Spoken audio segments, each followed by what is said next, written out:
Good morning. Good morning, Good Ammar. morning, listeners. Good morning, Jeff. Good morning. Yeah, it's Friday, the 8th of September. I'm really tired. Tired? Yeah, Been partying? feeling a bit flat this morning. I think I'm just yeah, tired.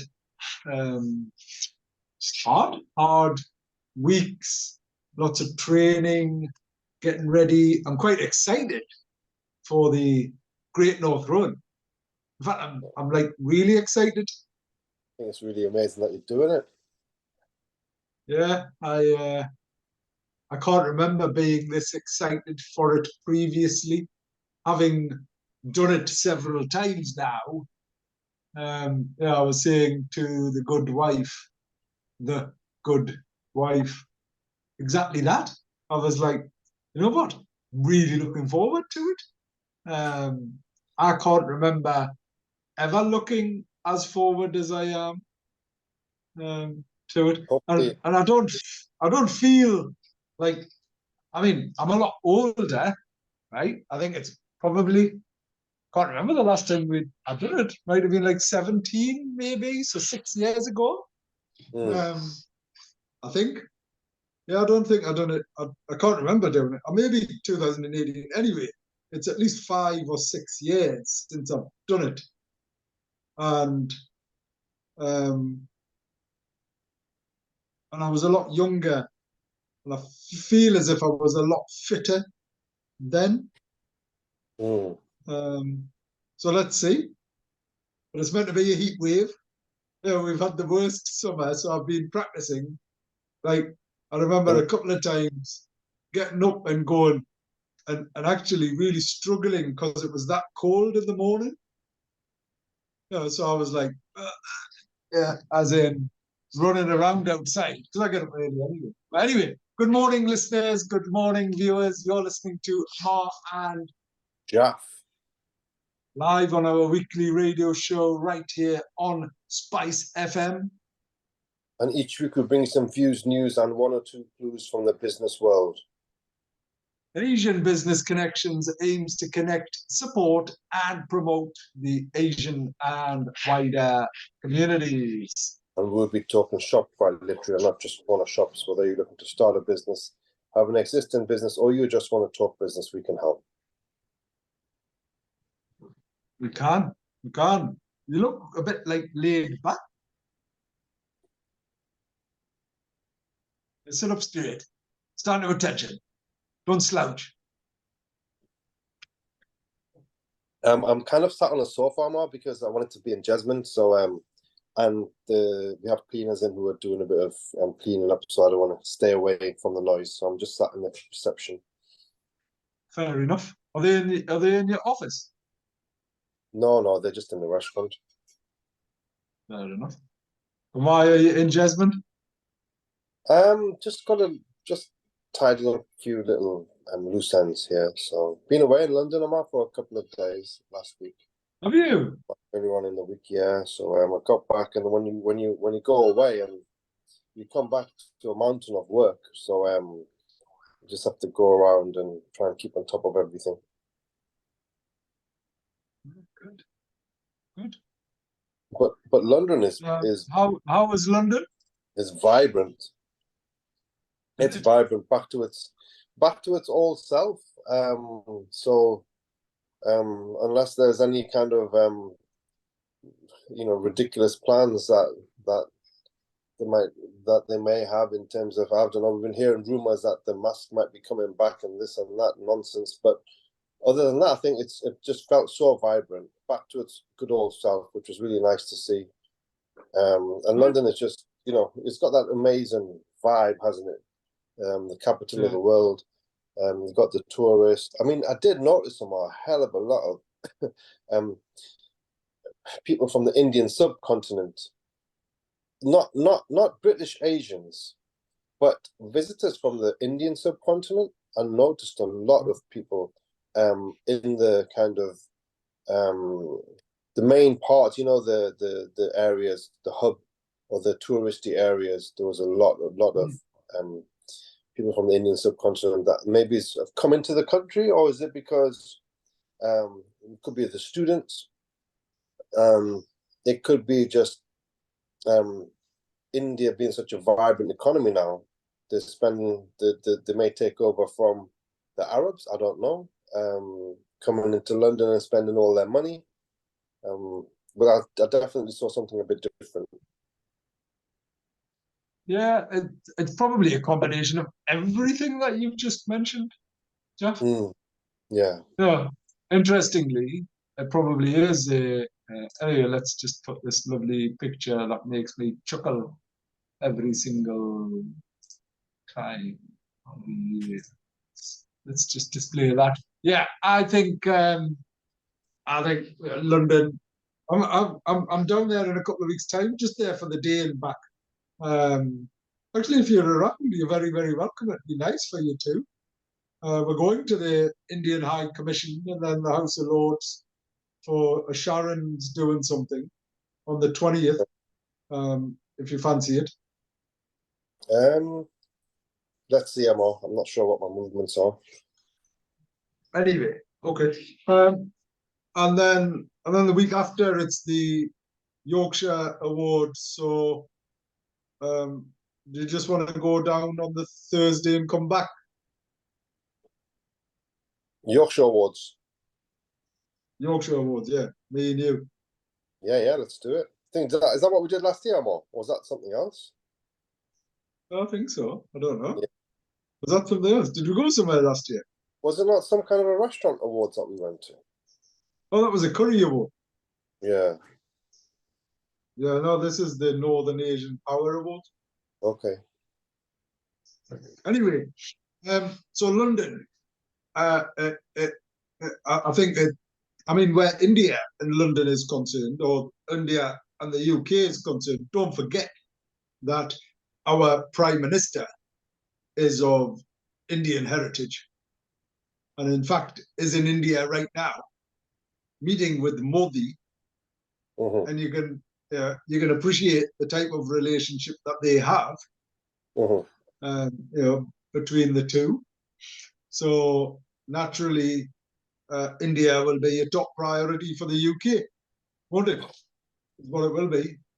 And we're seeing a lot of that. Students wise, what's quite interesting and telling was, as I understand it, the laws had changed slightly, in particular for India, where Indian students.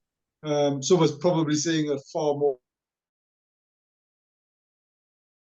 influx of Indian students, and then there's some change in legislation and regulation which enables students to stay after they've finished their degrees for a small period of time, which is good Yeah, from a well, skills yeah, perspective, isn't it? it's for a couple of years, Amor, they've got this PSW, the post-study work, which gives Yeah. them the ability to stay in the UK, and it's fair in that if we want to keep a hold of these skilled individuals, then we need to give them the time to be able to get their CVs out and the companies to be able to evaluate who they are and they can make the applications, and the right companies will keep them on. But previously, I think it was 3 months, which is not sufficient to find a career job. So, 2 years, I guess it's about right, because sometimes you can't get the correct job within 6 months or a year. So I think they've done that in the right way. So hence people have prolonged their stay, and hopefully UK companies will snap up the top talent. Is ultimately the benefit to the UK economy will be in the longer term. Well, I mean, look, everyone's complaining about skills shortages, aren't they? Yeah, Fundamentally, so it is without a doubt um, key consideration. Um, and I think whatever we can do um, to enable and address some of the issues that we've experienced around skills and skills retention generally in the UK is a positive thing. And what was the weather like, Jeff? Yeah, it was good. It was very hot, but it was nice. I mean, I didn't feel overly hot, but it was nice to yeah, it was good weather. It was nice and hot. Yeah, good. Um, so, um, what's happening in the world? I'm not too privy to anything, nothing drastic. Obviously, there are big things in terms of the war still continuing in Ukraine. I think, from what I understand, the Russians are kind of winning that war. There's no signs of the powers, the big powers, wanting to sit down and negotiate yet, whether it be the Americans or the British or the Germans or the French. So that's continuing. Hopefully, at some point, the big boys have to sit around the table and diplomacy must begin. There's another things are heating up in Africa also, Ammar, with the in Niger, not Nigeria, but another important country, Niger, which used to be a French colony, and then you have Burkina Faso, and then you got Mali. All of them have had coups, and they've teamed up against the French, and they're now selling uranium at the market rate as opposed to an incentivized rates for the French. So there's all that stuff happening in Africa. So there's generally, I think the Saudis and the Russians have decided to curb or cut down on oil production, meaning the price of oil has gone up to $90 a barrel,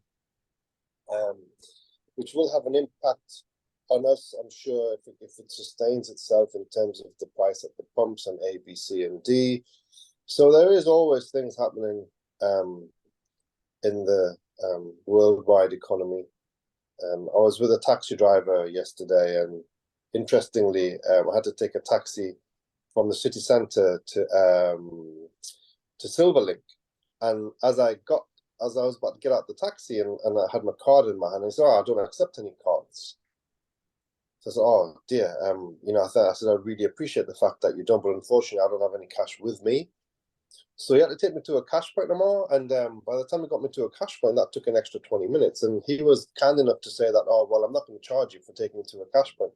I'm going to take the meter off." And he put and I gave him a little bit of a tip, but then had a nice conversation with him, and his views were that, look, I just cannot start. Everyone just wants to pay card, but I feel very aggrieved about this. I'm 72 years old, and I don't like the idea of having to use just cards and all of this technology, and I want to just do things in the old school way as long as I possibly can. Which was really interesting, having that conversation with him and seeing him sticking to his guns, and whether in some instances, if it means that someone's not going to jump onto his cab, then he said, so be it.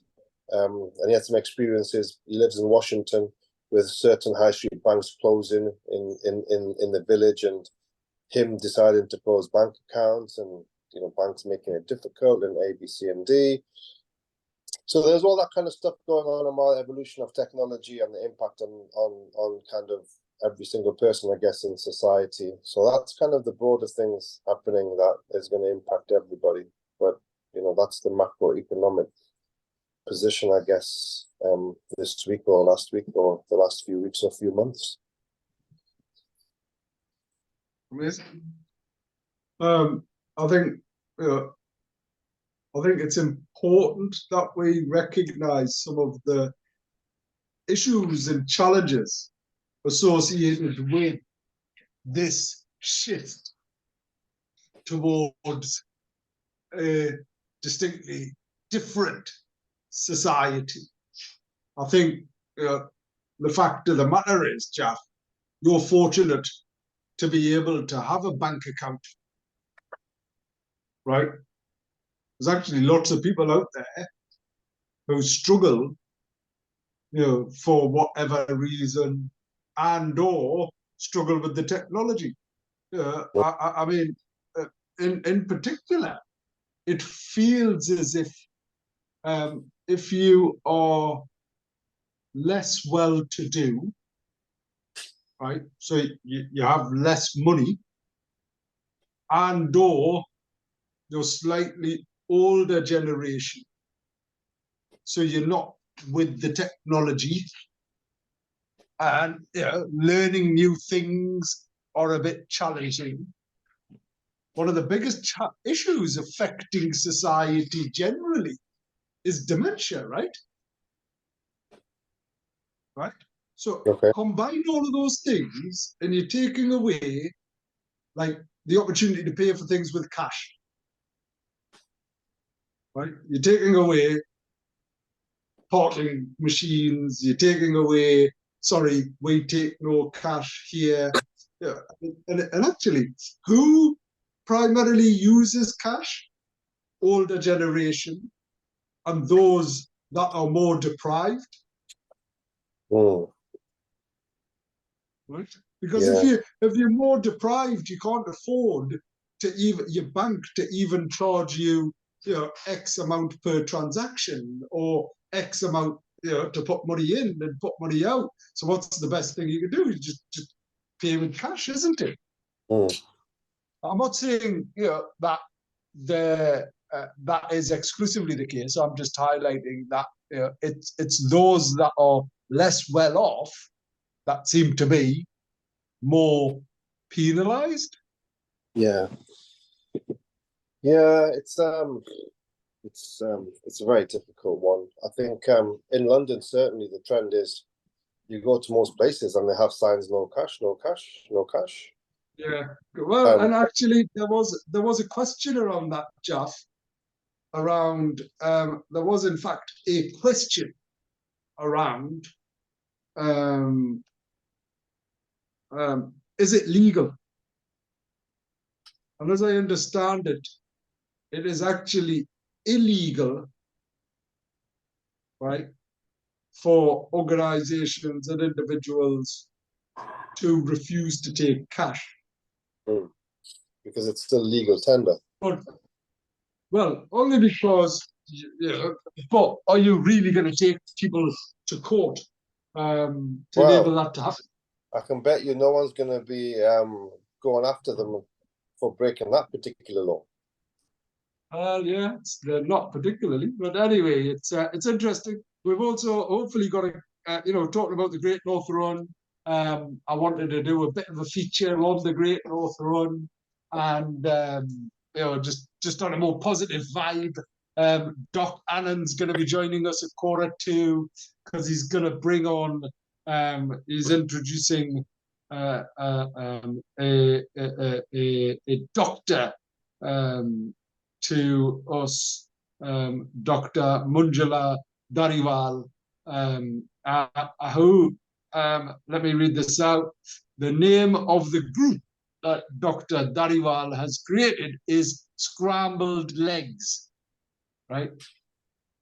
Scrambled Legs. And I bet you that's how I'm going to feel, actually. I love that group. Anyway, brainchild of Munjala Dariwal, who is a GP, wants to encourage people from Asian communities to exercise and look after their health. She has encouraged over 50 people to take part in the run today. So this was sent to me yesterday. It is an intergenerational group of runners, and we have 3 generations of one family taking part, as well as her husband, raising money for a number of charities, especially Daft as a Brush. So I think, given the fact that diabetes, right, Jeff, diabetes is one of the biggest issues affecting us generally, and it's far more prevalent in the Asian community. Looking after your health is undoubtedly one of the key critical factors on addressing that. And if we can start encouraging everybody to go for a walk, are you going to stop eating gulab jamuns and golgappes and paratas and things like that? Probably not. Yeah. But could you get out for a walk a little bit more? Can you start exercising a little bit more? Can you start doing things a little bit more? Probably. I think you could. Yeah. So a big shout out to all of the Spice FMers who are running this Sunday. So it for the benefit of all of our international listeners, the Great North Run is the greatest and the biggest half marathon in the world, is what it is, Jeff. Mm-hmm. And I think there's something in the region of about 50,000 runners taking part from across the globe. So let's just have a look at this. 60,000 is what it is. Are you having a Great North Run party, Jeff? No, but it's always great to have 60,000 people. Well, how many of those are going to be from out of town? The majority of which is going to be from out of town. So it's great for the city, and It's it's beautiful. It's become so historic. It's been such a historic and built up over the years. So it's just an amazing event, brilliant, and it's been, how many years is it now, Ma? It's good, what, 25 years at least, probably more. 40. 40 years. Wow. Yeah. So just some top tips for everybody running this weekend. Sunday's weather, Jaff, it's forecast to be a warm one. I've already mentioned that, with highs of up to 22 degrees. Sunday will not be the day to aim for a personal best. We encourage you to take it easy and soak up the atmosphere rather than reaching a particular time. Be prepared, wear plenty of sun cream, drink plenty of water in the days before you run to ensure you arrive well hydrated, and bring your own bottle of water to drink while you wait at the start. There are 6 drink stations and 3 showers on the route. Take a drink only if you need one. If you're planning on wearing fancy dress, be aware it will be significantly warmer inside your outfit. Stay hydrated and remove layers if you need to. When you see the sea in South Shields, remember you still have 1 mile to go until the finish line. Can you remember that, Jeff? It's funny, right? Because you come up the hill, don't you, and you get like super excited, and then everyone's sort of rolling down the big decline because you come up a big incline, and you come over the edge, and you're like, "There's the sea, yes!" And you realize as you're running down, and everyone starts pegging it. Yeah, everyone starts like sort of running so quickly, and then all of a sudden you're going, "There's still a long way to go. There's still a long way to go." And the amount of people who stop before they get to the finish line because they've just sort of, really exhausted. So that's a great tip, to be honest. It's a wonderful tip. And Jeff, you haven't given me any sponsorship. Oh, well, I'll get that sorted out. Yeah, you need to. I need like Taff, Ashraf, and everybody to be sponsoring me. Is what we need to happen. So where are we? So let me bring up the runners from Spice. So Shamshad is running for St. Oswald's Hospice. Ricky Taman is running for Shelter, and Preet Gura is running for the British Heart Foundation. I'm running for Pathways for All. So it's a charity that helps disabled families recognizing the fact that both of my nephews both of them suffered from muscular dystrophy. So Farouk's still here, he's struggling on. It's incredibly challenging for him, having spent vast majority of his life in a wheelchair, having been looked after. And I mean, incredibly, Jalf, seeing his elder brother pass away. Imagine that. So my nephew, Wakas, passed away years ago now from his disability.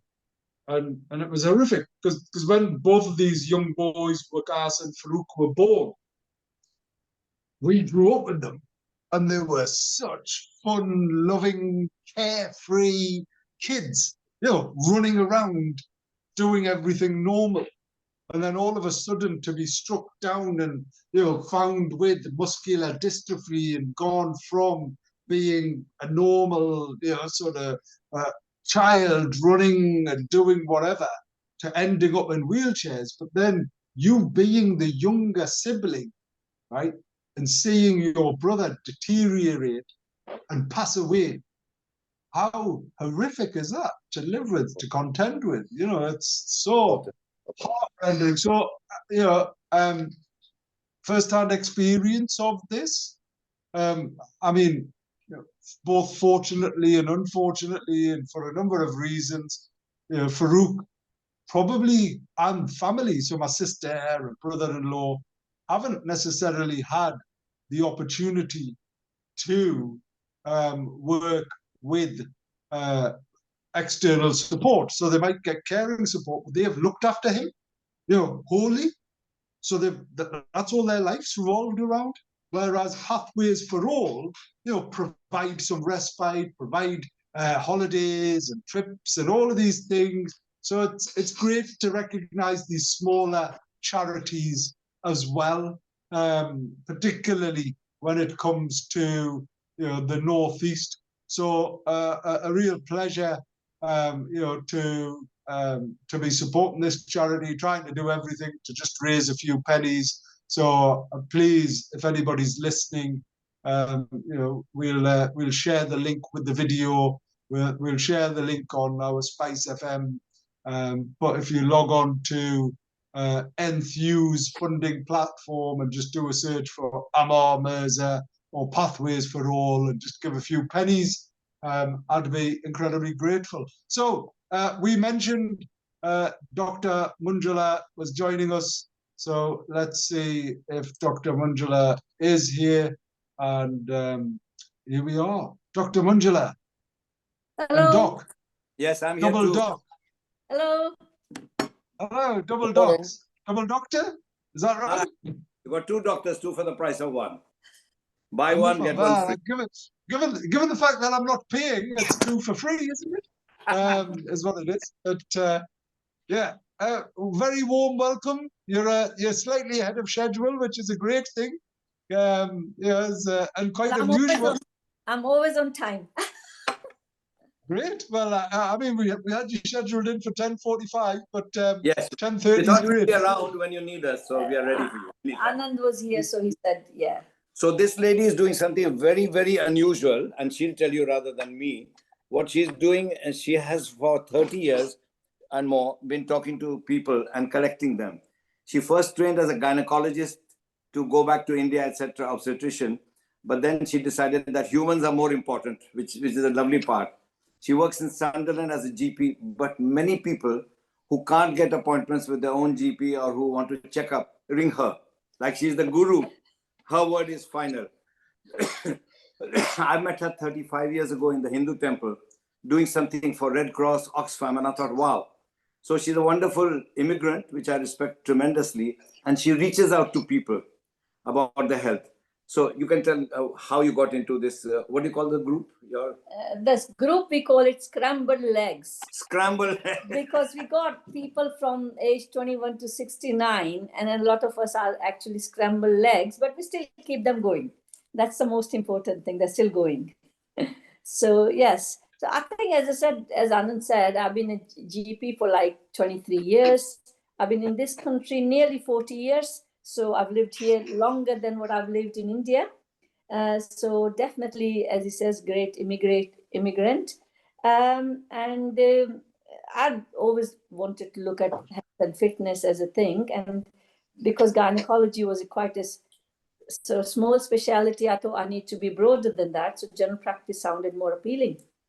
And that was the reason I did general practice training and being a GP. And as Anand said, a lot of people, even they'll see the GP and they'll come back, Manjula, have they told us the right thing? Is this the correct thing? And, what should we do next? What should we ask a GP to do? So I'm like, okay, but that's fine. I don't mind helping people. But I think because of health and fitness, I've been, as I was telling Anand, in COVID times, I ran a yoga group on Zoom for 3 years. But now COVID's over and everybody's got their life back. I thought do something different. So Great North Run, it's around the corner. We live here. It's a pride of Northeast, really is.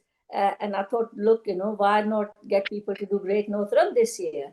So I started finding out people. A lot of people have never actually ran a mile or even walked 2 or 3 miles. And walking 13 miles, because in my group, a lot of them actually would be walking. But walking 13 miles, as you can see, is really hard work. So yes, we got a group of about 50 people, and a number of them are really going to be doing it for the first time. And we sort of do some practice walks, practice runs, whoever can run. We get together, help each other, encourage each other, and we're just going to do that. And my aim was to improve, if I could improve one person's health and fitness through this, I would have achieved my aim. So I think I probably achieved more than my aim. And I'm quite happy with what I've achieved, really. And hopefully after this, more health things to go, as Arun was saying, maybe Health 2023, where we can bring medical health, nutrition, meditation, everything together. It would be great. These are kind of my thoughts anyway. Ammar, this lady is so good. I'm going to put her in for an award. It came in my I head. was going to do the same, Doc, There you is what are. I was going to do. I think that's a fantastic thing. Just a couple of technical points before I come back. The virtual background is making you look as if you're both teleporting in and out of sort of like a science fiction type movie. So Right. A bit like Star Trek. highlighting that. Like Star Trek when he's just about to go into a different location. Yeah, beam me up, beam me up, Scotty, or whatever it was, is what that is. So I don't know whether you need to sit slightly closer to the camera or the virtual background, or for whatever reason the light or is impacting the actual. Did you want to go and sit on the settee? Shall we move? Let's take it to the settee. Yeah, take it to the settee. Let's try. But the background light is very powerful. You just hold it in your hand. Okay, let's try. So just for the benefit of our listeners as we're moving, and Dr. Does this look Manjula, better? grab a seat and let's see. Here. It looks a bit better. Okay. So Dr. Manjula, thank you ever so much. From the moment you've come on, I was smiling. In fact, Jalf and I were smiling before you'd even come on, because Doc had shared the brief synopsis of what you were doing, and I think it's a wonderful thing, in particular for the facts that you've highlighted. I mean, I love the scrambled legs, and having done the Great North Run, and I'm doing it on Sunday, so that you can add that to 51, if I may join your scrambled legs. Of course. Please. Oh, hooray, hooray. Why not? So you are invited to I'll do that. You're invited to the party as well. Did you hear that? Post-run party is at my home. Fantastic. So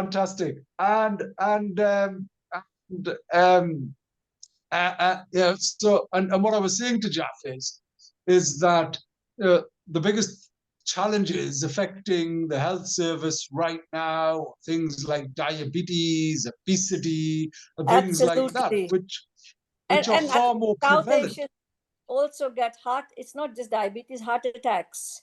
Yeah. Those are two So, big killers of South Asian community. And I mm. think, as I said, even a few people taking their health seriously would help the health service greatly. So I'm really interested in, both from a positive but from a professional perspective, things that you've just mentioned in the last few minutes. Having been fortunate to be working with the ICB and the academic health science networks and things like that. In fact, just this week I've been working on an inclusive innovation framework, which places inclusion at the heart of innovation. But anyway, this isn't about me. I was just getting rather excited and animated about you being here, because there were a couple of things that you've just mentioned, right? And I think it's even more prevalent in the ethnic and Asian communities is, what do I say to my GP, right? So the relationship between a patient and the GP is sometimes quite stuttered and incredibly professional, rather than being as personal and open as it could or should be, and is probably further impacted or influenced by our cultures and religion as well. Of So course. I think what you're doing is fantastic. Well, I think the relationship obviously has changed with the GP and patient for various reasons. There are definitely time constraints. Health has, Yeah, good or bad, has lots of innovations, so that lots of new treatments have come about. Patients have improved knowledge of their health. There's Google to kind of confuse them a little bit more as well. So I think, sadly, the personal relationships which GPs had years ago, knowing the family and knowing everything, that doesn't exist now because of all these reasons. You got 10 minutes limited time. You want to make yeah, sure you get all the clinical stuff in. You don't want to miss everything for the patient. You want to make sure they got everything. So amongst that, that personal touch, sadly, is the one that's given away. The other thing that's happened is part-time working.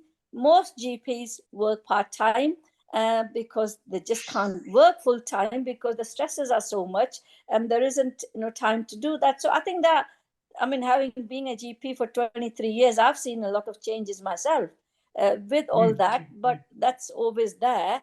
Uh, that can't be changed, I think, for all these reasons I've explained. But yes, it's a person. If I can help other people, yes, why not? Jeff, just briefly, a couple of points. Obviously, you've got a GP in the family, and also, more relevantly to this conversation, the Great North Run. So let's, if we may, hark that slightly more bigger elephant, which is health generally, and let's focus on taking a little chunk of it, which it's scrambled legs, or however we want to describe it. Right? Jeff and I have done the Great North Run. I'm fortunate to have done it lots of times. But Jeff, what's your bit of advice to feed back to people and such like?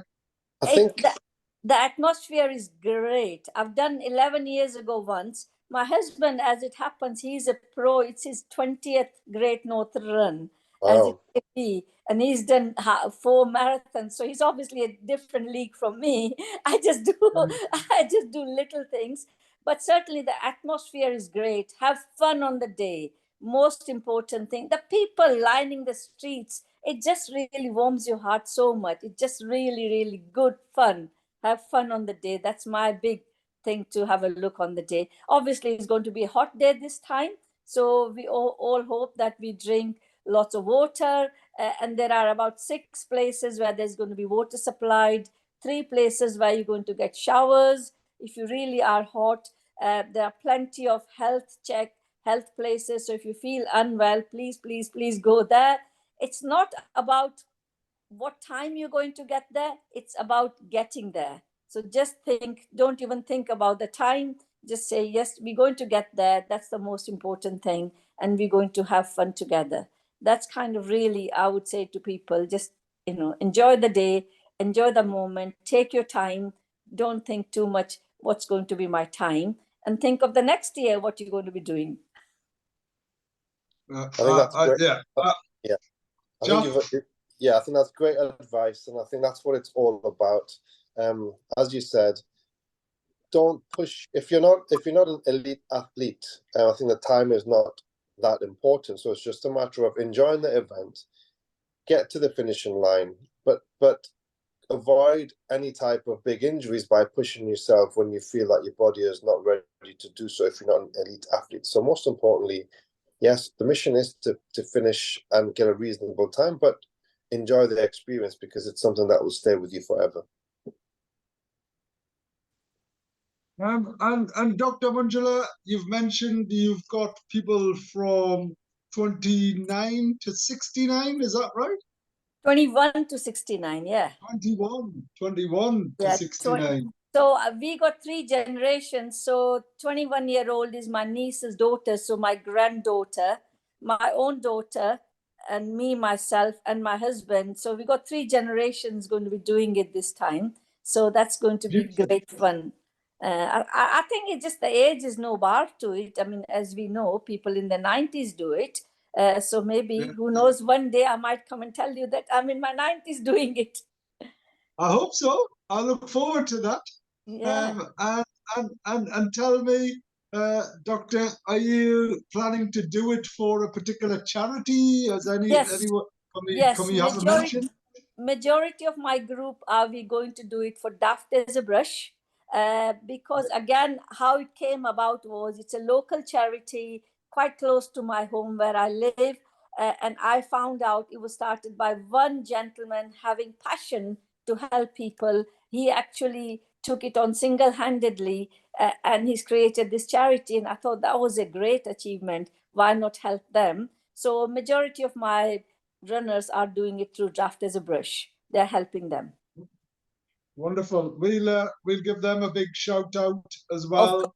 I mean, it raises millions of pounds for so many great and small charities. Absolutely, absolutely. No, I think it's any charity you can help, but this was close to me, close to my heart. So we thought we'll do this one. Wonderful. Doc, is he there? Is he? Yeah, is very he much teleported? Hi, if you just turn more. Yeah, hi. I'm sorry, my head is getting cut off. I'll just hold that. Okay. It's all right. It definitely. If I ever wanted to make a science fiction type movie, I'd be inviting both of you along. And certainly with this virtual background, makes it. With the is that the which bridge is that? Is that the America? What is it? The 4th bridge in Glasgow. That I can't remember. It's my hubby's. No, that's not. It's a hubby's iPad, so she doesn't know which bridge. That's not. I don't believe that to be the 4th bridge. I think that's. Maybe it's the 5th one. We don't care. But you can have my house background.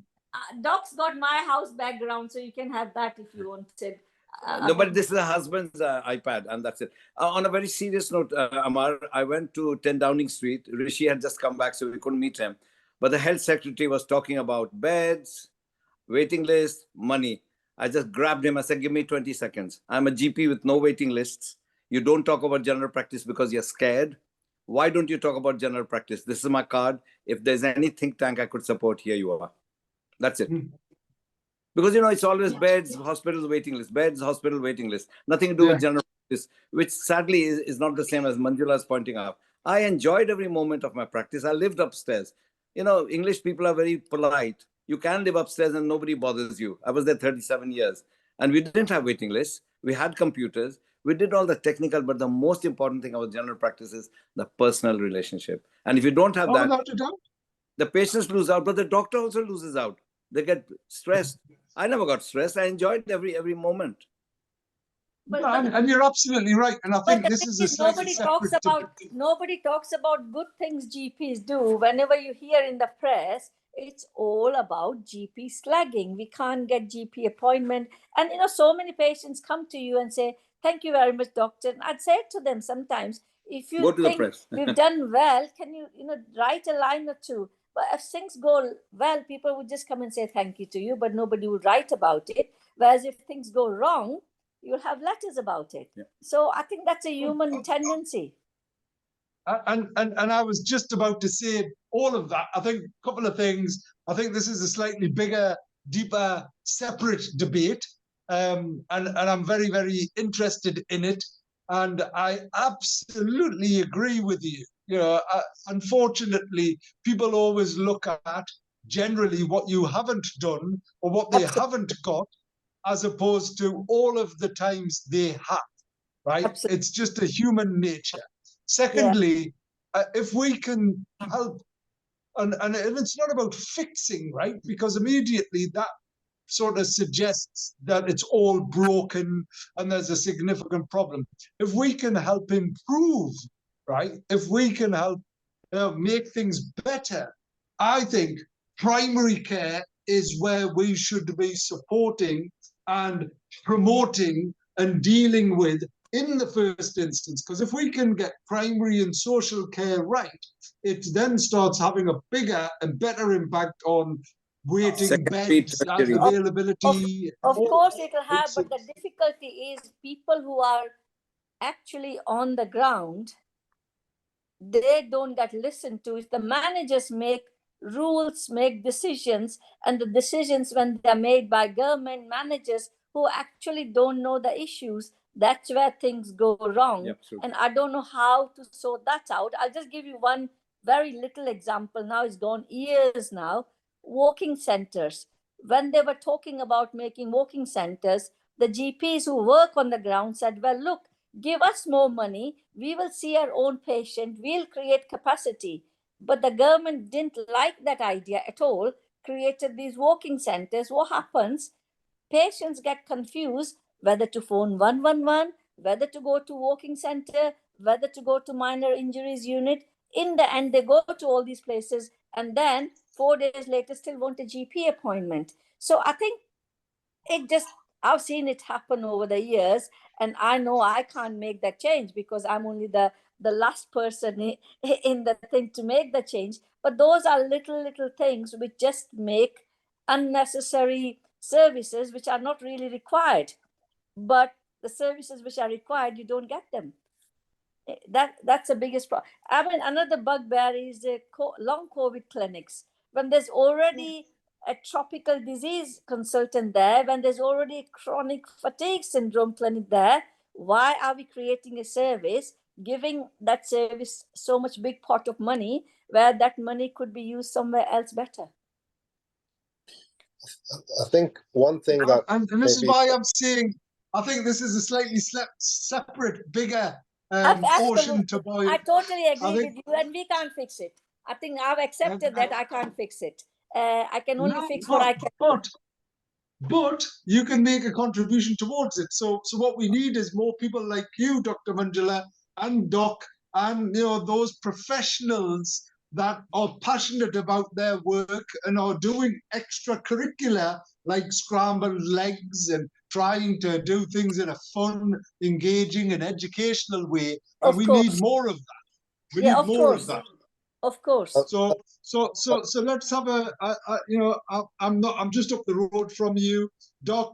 Let's pick up, please, and let's celebrate Dr. Manjula and all of the work that Dr. Manjula is doing. And then when you're free and she's free, I'll connect you two and bring her up to your office. And I think there's a lot between the four of us that we can do productive work in our own small way, rather than standard government received wisdom.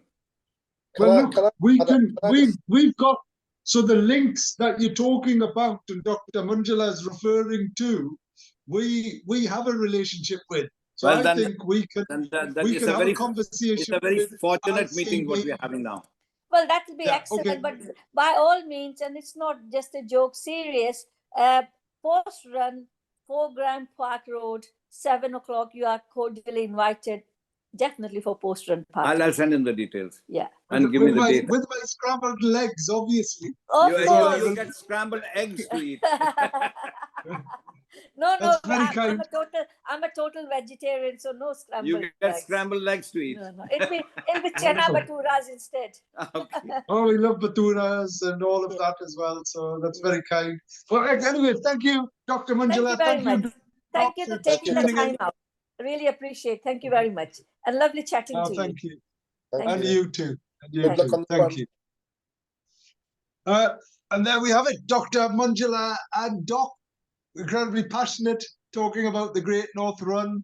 I think it was it's wonderful to see that enthusiasm and passion, and it's some very great points there, right, Jeff? Yes, of course. And Ammar, I think for me, you talk about primary, secondary. I think for me, the most important thing starts within the home. And I think everybody needs a greater understanding of what they eat and what's in the food that they eat. And I think if they can work on that, I think that's going to really help make sure that they can preserve and protect their health, from understanding what's in the water, understanding what processed food is, understanding what organic food is. Try and make something in your back garden in an allotment and have that, as opposed to, we've got an allotment, and when you make the food from just simple beans or potatoes from the allotment, as opposed to buying something in, it's just drastically different. And I think that is, if the diabetes is coming because of lots of sweets and A, B, C, and D, then we've got to understand how we can tackle that head on in terms of the diet and being creative with the recipes and understanding what organic ingredients are in A, B, C, and D. I think there's a big gap in that field that can be tackled with the likes of the two docs that we've spoke to, and hopefully they can take those things into consideration when they do sit with the community to develop maybe as a strategy that can help lessen the burden on the GPs and the NHS. Yeah, I think it's sort of imperative that we all work together to improve both our lives. My concern, and very briefly, because I'm conscious we've only got 5 minutes left, and I do want to come back to the substantive part of the show, which is all about the Great North Run, and very briefly, the fact that 101 Regiment, so my regiment, Jaff, are the military supporters, so they're the ones at the end who line up and support everyone at the end of the run as well. So everyone that you see, you're going to see throughout, it's all my regiment, so all of them supporting it, and lots of them are running it. Anyway, my concern about drugs like Wegovy, there's this fat drug, right, which sort of reduces obesity, what you're doing is taking something that will impact your appetite, right? So it's addressing the symptoms rather than a cure. Why aren't you just looking at your diet, is my point. So if I think... Doesn't make any... That's just a simple way to do it, right? It's not a good way to do it, is it? Because all you're doing is you're pushing that forward. So the belief behind this is we can't do anything about people's eating habits, so we can't stop them or encourage them from eating rubbish and junk and all of that. So because of that, what we're going to do is introduce a drug. So it's a bit like people sort of just... Anyway, I find it quite a challenging approach. So the Great North Run, Jaff, 60,000 people taking place this Sunday, and there's going to be lots of things happening, and I'm quite excited. Anyway, we've come to the end of the show. Thank you for listening. You've been listening to Ammar.